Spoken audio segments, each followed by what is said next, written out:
सीधे भाईकला जेल की अब आपको दिखा रहे हैं, जहां पर नवनीत राणा बीते कई दिनों से बंद थी। हनुमान चालीसा पाठ विवाद मामले में आज ही उन्हें सेशंस कोर्ट से बेल मिली है। उनकी बेल की मंजूरी सुबह हुई, जब सेशंस कोर्ट ने उन्हें सशर्त जमानत दी है। 50,000 के निजी मुचलके के साथ नवनीत राणा और उनके पति रवि राणा को जमानत मिल चुकी है। नवनीत राणा की तस्वीरें भी आ गई हैं, वो रिहा हो चुकी हैं भाईकला जेल से।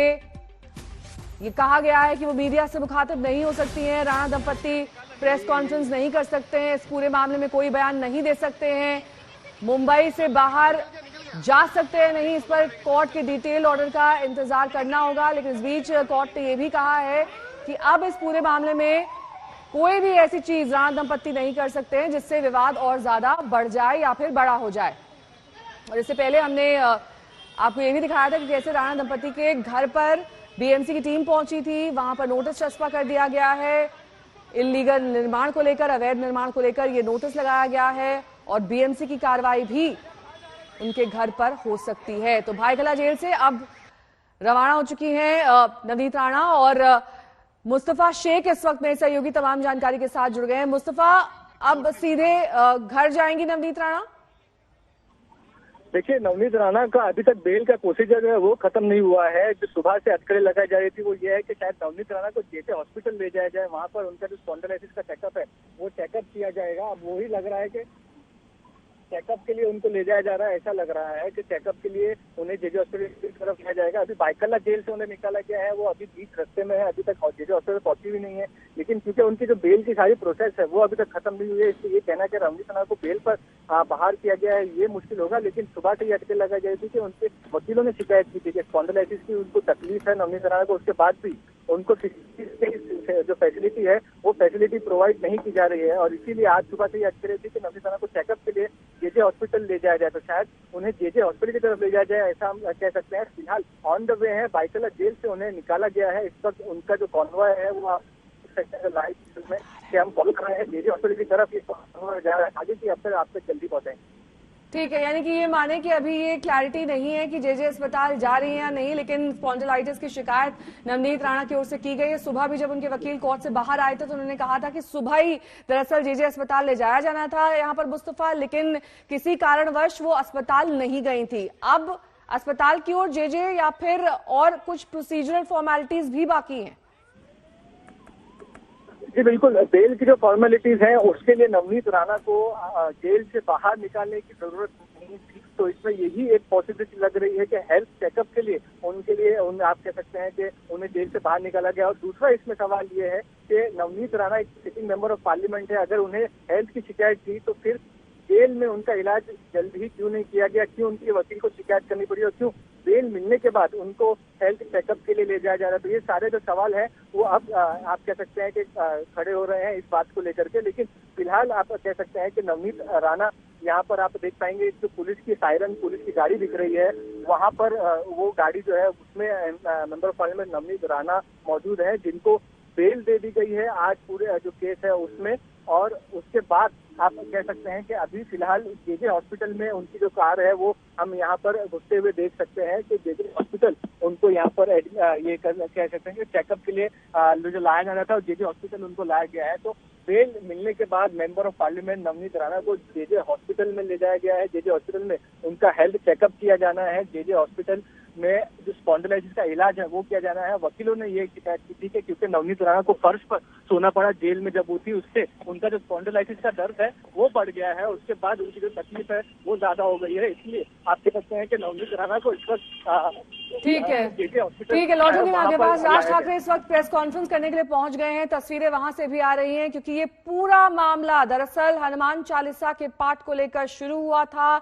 आज जो अल्टीमेटम राज ठाकरे की ओर से दिया गया था उसकी डेडलाइन भी खत्म हो चुकी है। इस बीच प्रेस कॉन्फ्रेंस करने जा रहे हैं राज ठाकरे, आपको सुनाएंगे कि उनका क्या कुछ कहना है इस प्रेस कॉन्फ्रेंस में। लेकिन इस बीच दो तस्वीरें साफ हो रही, कैसे दरअसल ये पूरा अजान वर्सेस हनुमान चालीसा विवाद अब सियासी तूल पकड़ चुका है। एमएनएस ने इसका साथ नहीं छोड़ा है। एमएनएस इसे बड़े स्तर पर अब कह रहा है कि जहां जहां अजान लाउड स्पीकर से होगी, वहां वहां हनुमान चालीसा का पाठ किया जाएगा। साहिल जोशी मेरे सहयोगी इस वक्त तमाम जानकारी के साथ जुड़ गए हैं। साहिल, आज की प्रेस कॉन्फ्रेंस में दरअसल आगे एमएनएस क्या करेगी, इस पर तस्वीर साफ हो पाएगी या फिर क्या ऐलान होना है? देखिए नेहा, कल राज ठाकरे ने शाम को एक खत जारी किया था, एक अपील जारी किया था और उनके पार्टी के कार्यकर्ताओं को 149 के तहत नोटिस दी गई थी कि अगर कानून सुव्यवस्था की स्थिति पैदा होती है उनके किसी एक्ट के वजह से तो उन पर कार्रवाई की जाएगी। उसके बाद राज ठाकरे ने एक तरीके से अपना ट्रैक चेंज कर दिया। जो कल का उनका लेटर था वो एमएनएस कार्यकर्ताओं के लिए नहीं था, वो उस लेटर की शुरुआत ही उन्होंने ये की थी और वो भी सिर्फ महाराष्ट्र के लिए नहीं था, पूरे देश में उन्होंने हिंदू धर्म को मानने वाले लोगों को अपील की थी। अब तक ठाकरे अपने पार्टी के कार्यकर्ताओं को आदेश देते रहे या उनके लिए अपील करते थे, लेकिन कल के लेटर में उन्होंने कहा कि देश में जहां जहां पर इस तरीके की स्थिति हो रही है वहां पर 3 कार्यक्रम उन्होंने रखे थे। पहला तो यह कि लाउड स्पीकर लगाकर आप हनुमान चालीसा चलाइए। दूसरा कार्यक्रम था कि एक हस्ताक्षर मुहिम आप शुरू कर दीजिए आपके इलाके में, कि आपके इलाके में अगर कोई इलीगल लाउड स्पीकर लगाए तो। और तीसरा उन्होंने यह कहा था कि पुलिस कंट्रोल रूम को फोन करके आप शिकायत करिए कि आपके यहां पर इलीगल लाउड स्पीकर चल रहा है, सुप्रीम कोर्ट के नियमों का उल्लंघन किया जा रहा है। इस तरीके की 3 बातें उन्होंने उसमें रखी थी। अब राज ठाकरे बात करना शुरू कर चुके हैं, उनकी प्रेस कॉन्फ्रेंस हम सुनेंगे और करूंगा। लेकिन इस बीच महाराष्ट्राच्या बाहेरूनही अनेक ठिकाणून फोन येत आहेत किंवा माहिती मिळते त्यांची।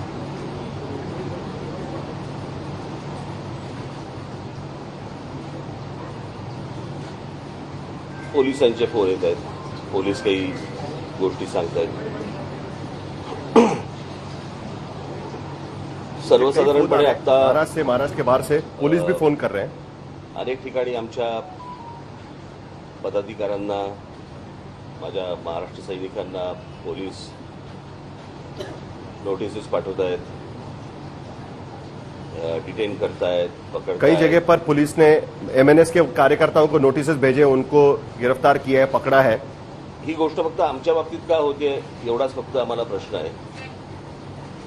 जे ये चीज सिर्फ हमारे बारे में क्यों हो रही है, यही सिर्फ हमारा सवाल है। त्यांना तुम्ही सजा देणार, त्यांना तुम्ही डिटेन करणार आणि जे कायद्याचं पालन करत नाहीयेत त्यांना तुम्ही मोकळीक देणार। मुझे समझ में नहीं आ रहा है कि जो कानून का पालन नहीं कर रहे हैं उन पर आप कोई कार्रवाई नहीं कर रहे हैं और जो कानून का पालन करवाने की कोशिश कर रहे हैं उनको आप डिटेन कर रहे हैं। 90-92% ठिकाणी महाराष्ट्रामध्ये सकाळची अजान झाली नाही। लेकिन मुझे पता चला है कि महाराष्ट्र में सुबह की अजान जो सुबह 5 बजे दी जाती है वो 90% से ज्यादा जगह पर नहीं हुई है। पण मी खास करून त्या सर्व मशिदींमध्ये जे काही काय चालवणारे जे कोणी मौलवी वगैरे जे कोणी असतील त्यांचे मी खास आभार मानेन कि मैं उन सभी मौलवी मस्जिद जो मस्जिद चलाने वाले लोग हैं उनके आभार प्रकट करना चाहता हूं कि आपने ये सुबह अजान नहीं दी। जो रिपोर्ट आला है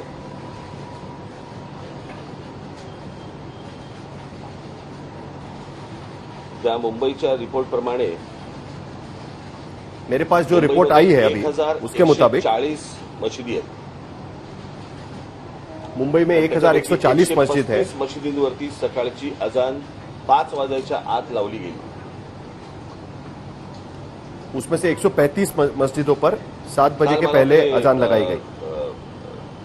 विश्वास नांगरे पाटील यांचा मला काल फोन आला होता आणि त्यांनी सांगितलं की आम्ही सर्व मस्जिदींशी बोललेलो आहोत, त्यांच्या मौलवी। कल मुझे मुंबई के joint CP law and order विश्वास नांगरे पाटील का फोन आया था। 135 मशिदींवरती जी अजान सकाळी 5च्या आत झाली यांच्यावरती आता राज्य सरकार उन्होंने मुझे कहा कि हम कानूनी कार्रवाई कर रहे हैं और मुझे ये पूछना है कि जो 135 मस्जिदों पर 5 बजे के पहले अजान सुनाई गई लाउड स्पीकर से, उन पर क्या पुलिस कार्रवाई करेगी या सिर्फ हमारे कार्यकर्ताओं पर कार्रवाई होगी? आमच्यामुळे झालं किंवा कोणामुळे झालं हा विषय नाही। मला असं वाटतं की सामंजस्याने जर सगळ्यांनी जर हे विषय नीट हाताळले तर हा विषय सगळ्यांचा आहे।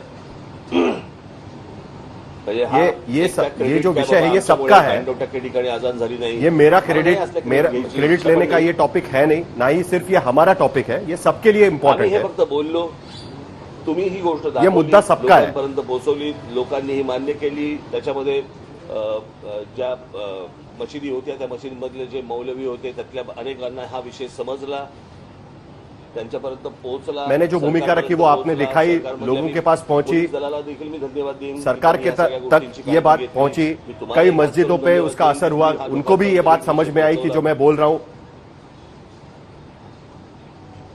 त्याच्यामुळे मला असं वाटतं की हा एक कलेक्टिव्ह एफर्ट होता आणि ज्याच्यातनं लोकांना जो त्रास दिवसभराचा तो मैं इसका क्रेडिट नहीं लेना चाहता, मुझे लगता है कि ये कलेक्टिव एफर्ट था।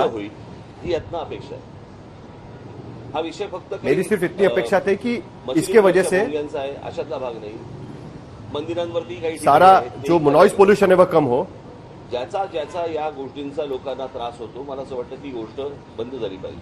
और ये सिर्फ मस्जिदों पर जो लाउडस्पीकर लगाए जाते हैं ये मुद्दा नहीं है, जहां भी कहीं इस तरीके का वायलेशन होता है वो भी लाउडस्पीकर नीचे होने चाहिए। आम्ही परवानगी दिली।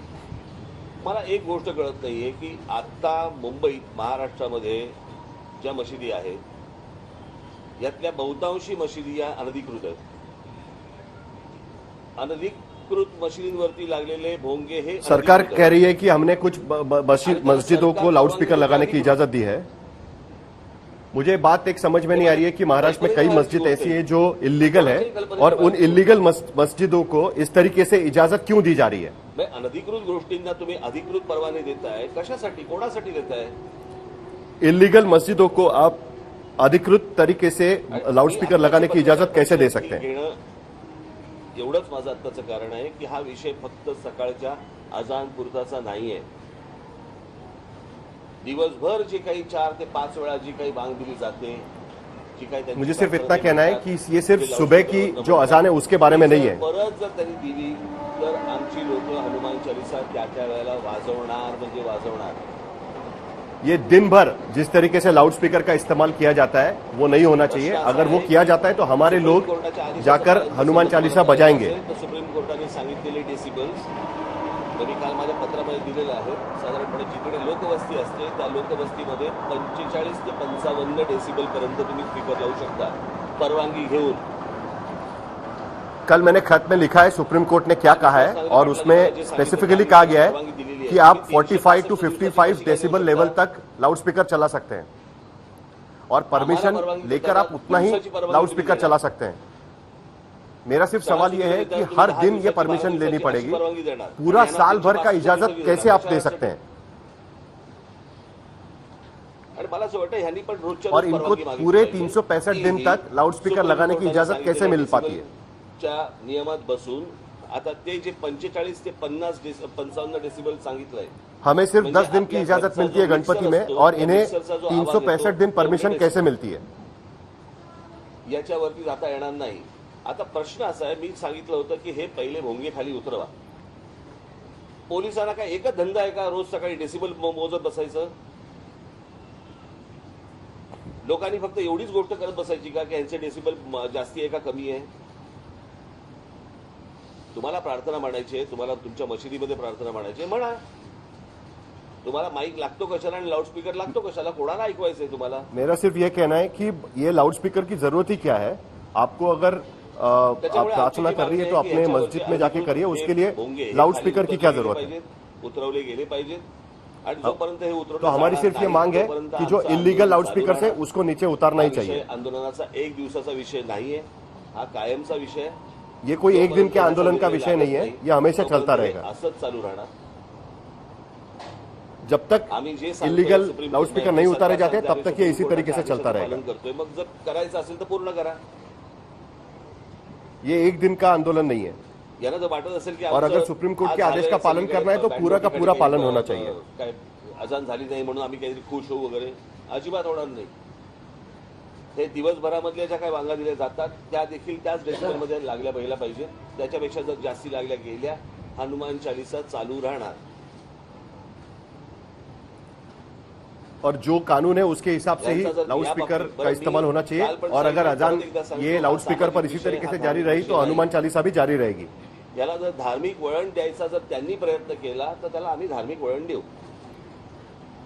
मेरा सिर्फ ये कहना है कि ये सामाजिक विषय है, धार्मिक विषय नहीं है। लेकिन अगर वो उसे धार्मिक टर्न देने की कोशिश करते हैं तो हमारे तरफ से भी उसी तरीके से जवाब दिया जाएगा।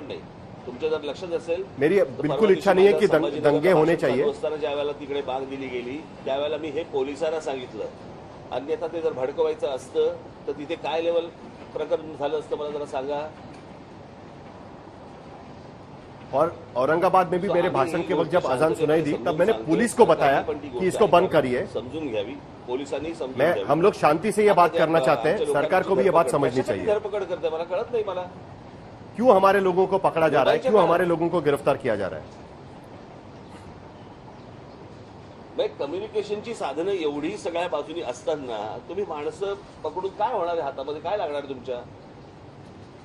आपको लोगों को इस तरीके से गिरफ्तार करके क्या मिलने वाला है. विचार करतायत का की राज ठाकरेचं अभी भी भाषण पुराने सुरू तरीके झाल्यावरती, से ये लोग विचार कर रहे हैं. तिकडची वीज बंद करा. अरे वीज काय बंद करायची, मोबाईलवरती दिसतं की भाषण. इतका मूर्खपणा हे कुठच्या काळामध्ये जगतायत मला कल्पना नाही. मला आपल्या सर्वांच्या माध्यमातून फक्त मला एवढंच सांगायचं होतं, हा विषय एक दिवसाचा नाही. मुझे सिर्फ ये कहना है कि ये विषय एक दिन का नहीं है. महाराष्ट्रामधल्या माझ्या हिंदू बांधवांना पण हीच मला गोष्ट सांगायची आहे की हा विषय एक दिवसाचा नाही. ज्या मुझे सभी को यही बात बतानी है. नाही, जिकडे लाउडस्पीकर लागतील तिकडे हनुमान चालीसा त्याच्या दुप्पट आवाजात लागला गेला पाहिजे. ये एक दिन का विषय नहीं है. जिन जिन मस्जिदों के मौलवी ये बात नहीं समझेंगे और अजान लाउडस्पीकर पर जारी रखेंगे, वहां पर हनुमान चालीसा लगानी चाहिए. महाराष्ट्रातले तिकडचे जे काही कमिशनर असतील ते बघतील, पण मुंबईचे पोलीस कमिशनर, मुंबईचे पोलीस हे या 135 मशिदींवरती काय कारवाई करणार आहेत आणि करणार आहेत की नाही. और मेरा दूसरा सवाल ये है कि जो 135 मस्जिद जहां पर सुबह 5 बजे के पहले अजान दिया गया, उन पर मुंबई पुलिस क्या कार्रवाई करेगी, ये भी मुझे जानना है. राहणार असतील तर आम्हाला पण आमच्या धर्माला घट्ट राहावं लागेल. अगर वो अपने धर्म को पकड़कर रहना चाहते हैं तो हमें भी अपने धर्म का पालन करना पड़ेगा. हम भी उसी तरीके से जवाब देंगे. सरकारने विचार करावा आणि मला असं वाटतं की इसका विचार सरकार को करना जरूरी है.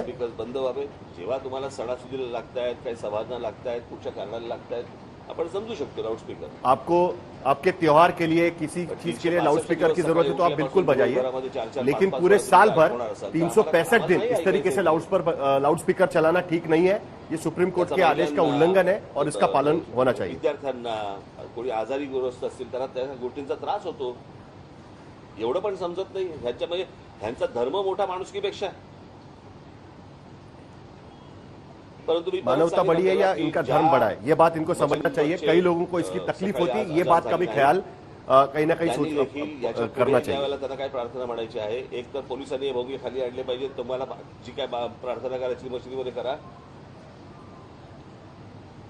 आणि हे आवाज बंद झाले पाहिजे महाराष्ट्रामधले. एवढीच फक्त मी अपेक्षा करतोय. परत एकदा सांगतो, मेरी सिर्फ इतनी अपेक्षा है कि महाराष्ट्र में ये जो आवाज है ये बंद होने चाहिए. 4 तारीख म्हणून 4 तारीख पकडू नका. हा कायमस्वरूपी राहणार जोपर्यंत ये कोई एक दिन का आंदोलन नहीं है. आप 4 तारीख का डेडलाइन मतलब 4 तारीख पर पकड़िए. ये विषय चलने वाला विषय है.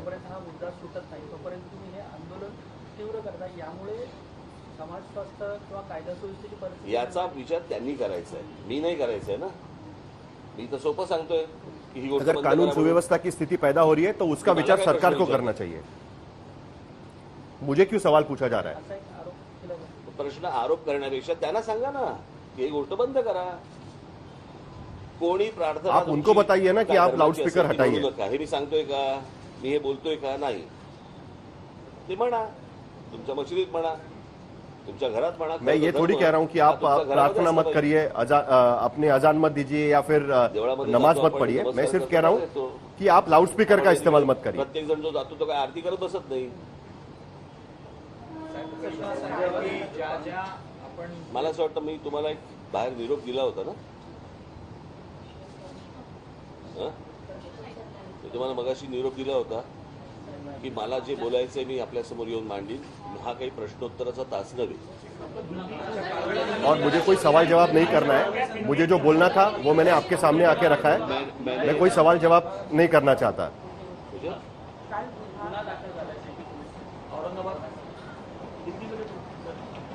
माझं हिंदी चांगलं नाही रे एवढं.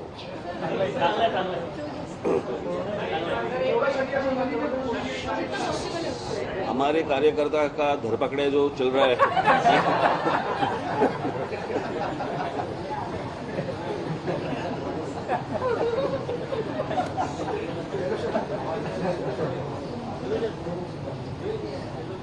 आज 4 तारीख है. 4 तारीख को हम लोगों ने मस्जिदों के ऊपर के जो लाउड स्पीकर है वो बंद करने के लिए सरकार को विनती की थी।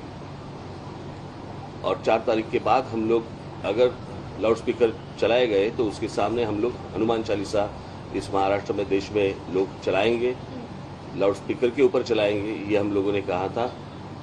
उसके हिसाब से अगर महाराष्ट्र में आज का मुझे जो समझ आया है, जो सुबह मुझे बताया गया, उसके हिसाब से कुछ 1400 या 1500 कुछ मस्जिदें हैं और उसके ऊपर से 135 मस्जिदों के ऊपर सुबह 5 बजे के पहले जो सुप्रीम कोर्ट ने जो बताया वो नियम तोड़कर 135 मस्जिदों के ऊपर सुबह अजान लगाई गई लाउड स्पीकर के ऊपर। मैं पूछ रहा हूं महाराष्ट्र की पुलिस को, इन 135 मस्जिदों के ऊपर आप कौन सी कार्रवाई करने वाले हैं? आप हमारे कार्यकर्ताओं को पकड़ रहे हैं और इनके ऊपर कौन सी कार्रवाई कर रहे हैं? आपको मैं बता दूं कि ये एक दिन का आंदोलन नहीं है, ये जारी रहेगा।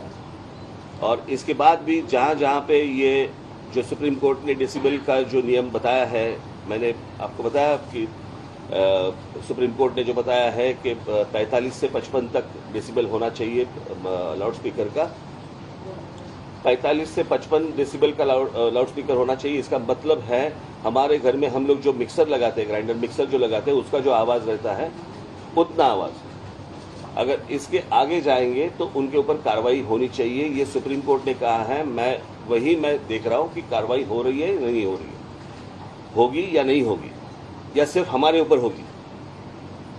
हम इस देश में, महाराष्ट्र में शांतता चाहते हैं, कोई दंगा फसाद नहीं चाहते। हम सिर्फ चाहते हैं कि जैसे मस्जिदों के ऊपर है, अगर इलीगली अगर मंदिरों के ऊपर भी होगा वो भी निकालो आप। ये विषय सामाजिक है, ये धार्मिक विषय नहीं है, ये पहले समझ लो आप। और उसके हिसाब से मुझे लगता है किसी भी सरकार को, इस देश में किसी भी राज्य सरकार को या वहां की पुलिस को इस तरह की एक्शन उनको लेनी चाहिए। अगर आप सुप्रीम कोर्ट का अगर आप कंटेम्प्ट ऑफ कोर्ट कर रहे हो तो सुप्रीम कोर्ट इसके आगे क्या करने वाली है ये भी मुझे देखना है। कि एक बार फैसला सुना देती है आप, और फैसला सुनाने के बाद अगर नीचे जो सरकारें हैं वो उसका इम्प्लीमेंटेशन अगर नहीं कर रहे हैं तो फिर फायदा क्या है सुप्रीम कोर्ट का? सुप्रीम कोर्ट का डिसीजन है, डिसीजन के बाद अगर सरकारें नहीं मानती तो क्या करेंगे आगे? और जब निवेदन की भाषा जब नहीं समझ में आती तब आंदोलन की भाषा शुरू हो जाती है। और इसके लिए आंदोलन है, ये एक दिन का आंदोलन नहीं है, ये चालू रहेगा जब तक ये आवाजें लाउड स्पीकर बंद नहीं होते, तब तक ये चालू रहेगा। ठीक है?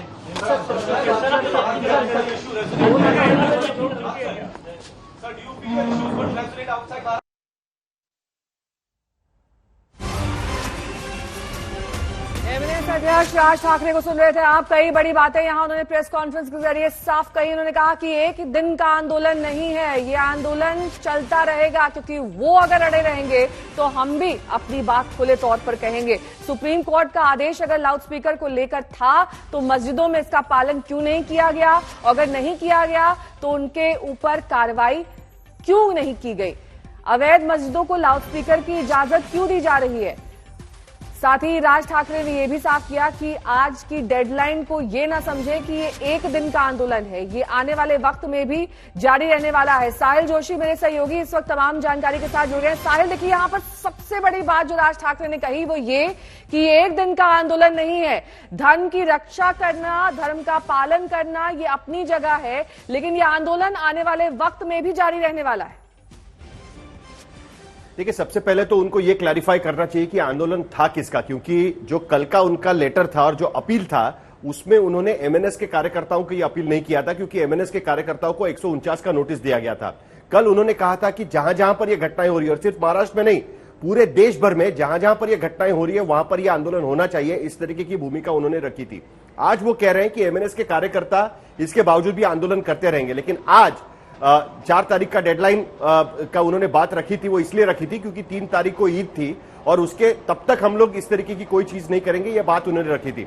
आज दिन भर अगर हम देखें, सुबह से अगर दोपहर तक हम देखें तो 3-4 जगह छोड़ दिए तो मनसे का ये आंदोलन बाकी कई जगह पर दिखाई नहीं दिया। मतलब खास करके अगर लाउड स्पीकर लगाने की बात हो, बड़ी संख्या में एमएनएस के कार्यकर्ताओं पर पुलिस ने कार्रवाई की, पुलिस ने उनको नोटिसेस दी, जिसके वजह से 3 से 4 घटनाएं छोड़ दी तो ज्यादा जगह पे ये दिखा नहीं, और सिर्फ एमएनएस के कार्यकर्ता उसमें शामिल होते हुए दिखे। उनका जो आह्वान था वो तमाम हिंदू लोगों के लिए उन्होंने आह्वान किया था, पूरे देश भर के हिंदुओं के लिए उन्होंने ये खत लिखा था। अब उसके बाद अब वो ये कह रहे हैं कि आप उसको एक दिन के आंदोलन के रूप में मत आकिएगा, क्योंकि सुबह से ये आंकड़े दिखे कि 3 से 4 जगह छोड़ दे तो बाकी कहीं हुआ नहीं, वहां भी एमएनएस के कार्यकर्ताओं ने ही वो किया और पुलिस ने उनको गिरफ्तार भी कर लिया। अब ये आंदोलन तब तक चलता रहेगा। हालांकि इसका इंपैक्ट ये हुआ है कि पुलिस ने खुद ही कई जगहों पर सुबह 6 बजे के पहले जहां जहां पर अजान दी जाती थी वहां पर जाकर लाउडस्पीकर का इस्तेमाल ना करे, इसका पालन करना शुरू किया। और पहले ही उस मामले में महाराष्ट्र के गृह मंत्री ने एक ऑल पार्टी मीटिंग बुलाई थी और वहां पर भी सुप्रीम कोर्ट के गाइडलाइंस के आधार पर महाराष्ट्र सरकार ने जो नियम बनाए हुए हैं उसके आधार पर कार्रवाई करेंगे, ये बात उन्होंने कही थी, जिसकी कार्रवाई सरकार के मुताबिक शुरू हो चुकी है। जो आंकड़े वो बता रहे थे, ठीक है, वो आंकड़े आज लौटूंगी मैं आपके पास। लाउड स्पीकर विवाद पर राज ठाकरे ने अब से कुछ ही देर पहले महाराष्ट्र के लोगों के सामने अपना पक्ष रखा। राज ठाकरे ने साफ तौर पर कहा कि अगर निवेदन नहीं समझा गया तो बात आंदोलन के जरिए समझाई जाएगी, क्योंकि ये एक दिन का आंदोलन नहीं है, ये आगे भी जारी रहने वाला है। हमारा मकसद सिर्फ आवाज प्रदूषण कम करना है, यानी कि जो नॉइज पोल्यूशन किया जा रहा है मस्जिदों में अजान के द्वारा, जो तय मानक हैं आवाज के, ध्वनि के, अगर उनको नहीं माना जा रहा है तो ऐसे मौके पर कानूनन कार्रवाई की जानी चाहिए, क्योंकि सुप्रीम कोर्ट की तरफ से सख्त दिशा निर्देश ध्वनि प्रदूषण को लेकर दिए गए हैं और ऐसे में कानून का पालन करने वालों पर कार्रवाई क्यों की जा रही है। यानी कि साफ तौर पर उन्होंने अपने कार्यकर्ताओं की ओर इशारा करते हुए कहा कि उन पर कार्रवाई क्यों की जा रही है। कार्रवाई तो मस्जिदों पर की जानी चाहिए जहां पर अभी भी अजान लाउड स्पीकर के जरिए बजाई जा रही है और ऐसे में इन मस्जिदों पर कार्रवाई करनी चाहिए। महाराष्ट्र में लाउड स्पीकर की आवाज बंद हो, अवैध मस्जिदों को लेकर लाउड स्पीकर की इजाजत क्यों दी गई? अगर महाराष्ट्र में आज का मुझे जो समझ आया है, जो सुबह मुझे बताया गया, उसके हिसाब से कुछ 1400 या 1500 कुछ मस्जिदें हैं और उसके ऊपर से 135 मस्जिदों के ऊपर सुबह 5 बजे के पहले जो सुप्रीम कोर्ट ने जो बताया वो नियम तोड़कर 135 मस्जिदों के ऊपर सुबह अजान लगाई गई लाउड स्पीकर के ऊपर। मैं पूछ रहा हूं महाराष्ट्र की पुलिस को, इन 135 मस्जिदों के ऊपर आप कौन सी कार्रवाई करने वाले हैं? आप हमारे कार्यकर्ताओं को पकड़ रहे हैं और इनके ऊपर कौन सी कार्रवाई कर रहे हैं? आपको मैं बता दूं कि ये एक दिन का आंदोलन नहीं है, ये जारी रहेगा और इसके बाद भी जहां जहां पे ये जो सुप्रीम कोर्ट ने डेसिबल का जो नियम बताया है, मैंने आपको बताया कि सुप्रीम कोर्ट ने जो बताया है कि 45 से 55 तक डेसिबल होना चाहिए लाउड स्पीकर का, 45 से 55 डेसिबल का लाउड स्पीकर होना चाहिए। इसका मतलब है हमारे घर में हम लोग जो मिक्सर लगाते हैं, ग्राइंडर मिक्सर जो लगाते हैं, उसका जो आवाज रहता है उतना आवाज। अगर इसके आगे जाएंगे तो उनके ऊपर कार्रवाई होनी चाहिए, ये सुप्रीम कोर्ट ने कहा है। मैं देख रहा हूं कि कार्रवाई हो रही है नहीं हो रही है, होगी या नहीं होगी, या सिर्फ हमारे ऊपर होगी। हम इस देश में महाराष्ट्र में शांतता चाहते हैं, कोई दंगा फसाद नहीं चाहते। हम सिर्फ चाहते हैं कि जैसे मस्जिदों के ऊपर है, अगर इलीगली अगर मंदिरों के ऊपर भी होगा वो भी निकालो आप। ये विषय सामाजिक है, ये धार्मिक विषय नहीं है, ये पहले समझ लो आप। और उसके हिसाब से मुझे लगता है किसी भी सरकार को इस देश में, किसी भी राज्य सरकार को या वहां की पुलिस को इस तरह की एक्शन उनको लेनी चाहिए। अगर आप सुप्रीम कोर्ट का अगर आप कंटेम्प्ट ऑफ कोर्ट कर रहे हो तो सुप्रीम कोर्ट इसके आगे क्या करने वाली है ये भी मुझे देखना है। कि एक बार फैसला सुना देती है आप, और फैसला सुनाने के बाद अगर नीचे जो सरकारें हैं वो उसका इम्प्लीमेंटेशन अगर नहीं कर रहे हैं तो फिर फायदा क्या है सुप्रीम कोर्ट का? सुप्रीम कोर्ट का डिसीजन है, डिसीजन के बाद अगर सरकारें नहीं मानती तो क्या करेंगे आगे? और जब निवेदन की भाषा जब नहीं समझ में आती तब आंदोलन की भाषा शुरू हो जाती है। और इसके लिए आंदोलन है, ये एक दिन का आंदोलन नहीं है, ये चालू रहेगा जब तक ये आवाजें लाउड स्पीकर बंद नहीं होते, तब तक ये चालू रहेगा। तो इस बीच आप राज ठाकरे को प्रेस कॉन्फ्रेंस में सुन रहे थे। साफ तौर पर राज ठाकरे ने कहा कि ये दरअसल धार्मिक मुद्दा नहीं है, ये सामाजिक मुद्दा है और ऐसे में उनका आंदोलन आने वाले वक्त में भी जारी रहने वाला है, क्योंकि जिस तरीके से सरकार कार्रवाई कर रही है वो दरअसल ठीक नहीं है। अगर अजान लाउडस्पीकर के द्वारा चल रही है उन इलाकों में जहां पर मनाही है, खासतौर पर सुप्रीम कोर्ट की तरफ से आदेश आया है कि कहीं पर भी एक तय मानक से ज्यादा आवाज नहीं की जाएगी, चाहे वो मंदिर हो चाहे मस्जिद हो, लाउडस्पीकर का इस्तेमाल नहीं किया जाएगा। अगर निवेदन नहीं समझेंगे लोग तो आंदोलन से समझाएंगे। यहां पर राज ठाकरे ने साफ तौर पर कहा कि अजान के लिए लाउडस्पीकर की जरूरत नहीं है। कई गैरकानूनी मस्जिदें भी हैं जहां पर अभी भी लाउडस्पीकर का इस्तेमाल किया जा रहा है।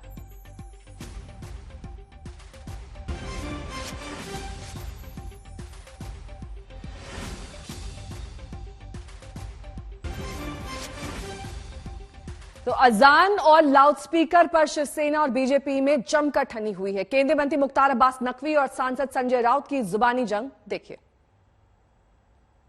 महाराष्ट्र में शांतता है, कोई प्रोटेस्ट नहीं है। महाराष्ट्र में कोई भी गैर कानूनी लाउडस्पीकर नहीं चल रहा है पहले से, तो ये आंदोलन क्यों कर रहे हो भाई? आप माहौल खराब करने की कोशिश कर रहे हो। पूरे देश में कानून बना है लाउडस्पीकर के बारे में, उसका पालन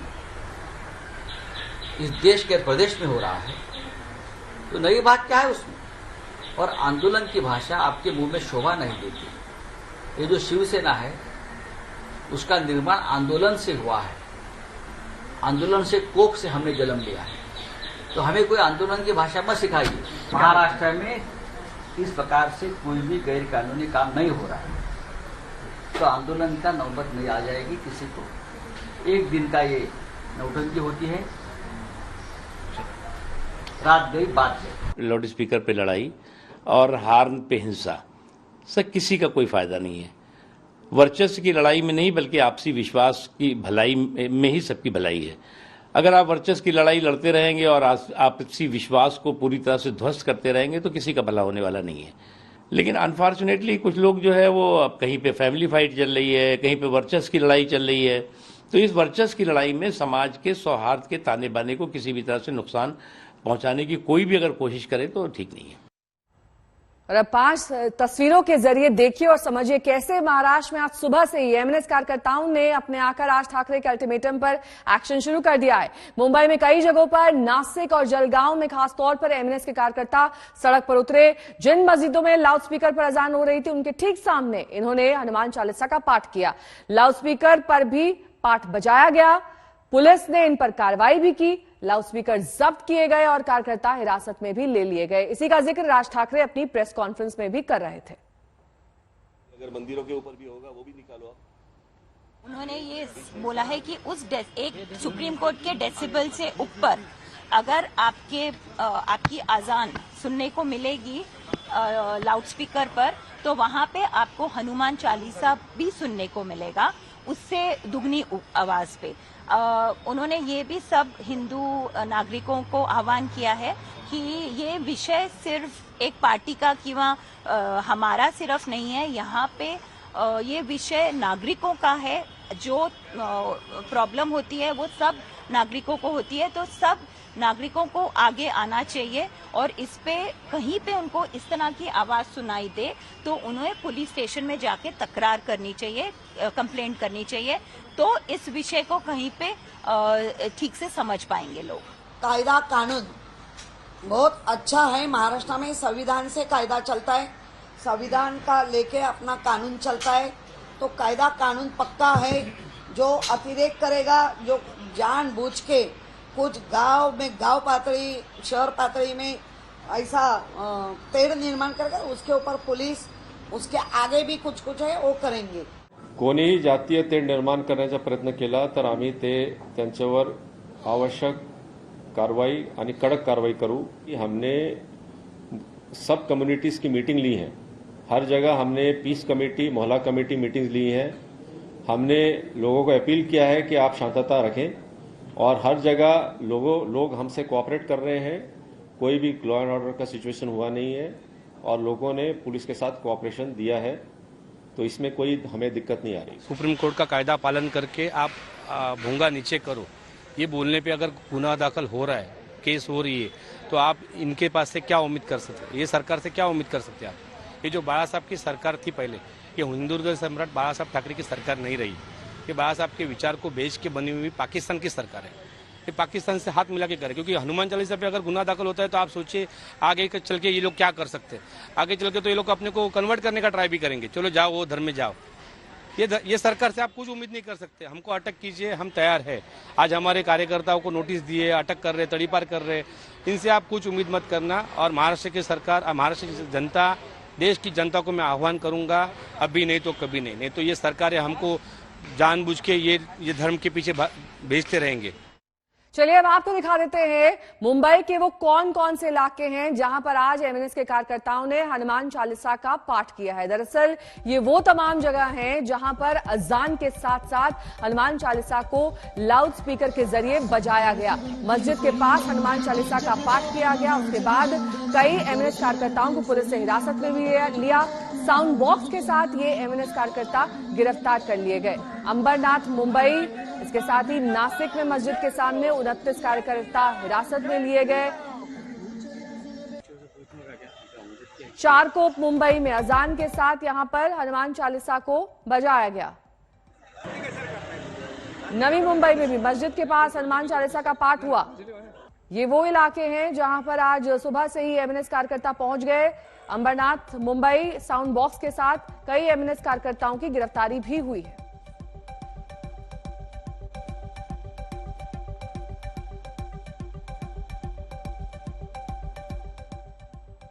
चलिए अब आपको बाल ठाकरे का एक पुराना वीडियो दिखा देते हैं। दरअसल ये वीडियो राज ठाकरे ने ट्वीट करके बताया कि कैसे बाला साहेब ठाकरे भी यही चाहते थे कि अजान को लाउडस्पीकर से ना बजाया जाए। खास तौर पर क्या कहा गया, जिस दिन महाराष्ट्र में हमारी सरकार आएगी तब सड़कों पर नमाज बंद हो जाएगी। हिंदू परंपरा अगर विकास के बीच आती है तो उसे भी देखा जाएगा। ये बाला साहब ठाकरे के शब्द थे उस वीडियो में। महाराष्ट्र में मस्जिदों से लाउडस्पीकर उतारे जाएंगे। ज्या दिवशी माझं सरकार या महाराष्ट्रामध्ये येईल त्यावेळेला रस्त्यामधले नमाज आम्ही पडल्या बंद केल्याशिवाय राहणार नाही।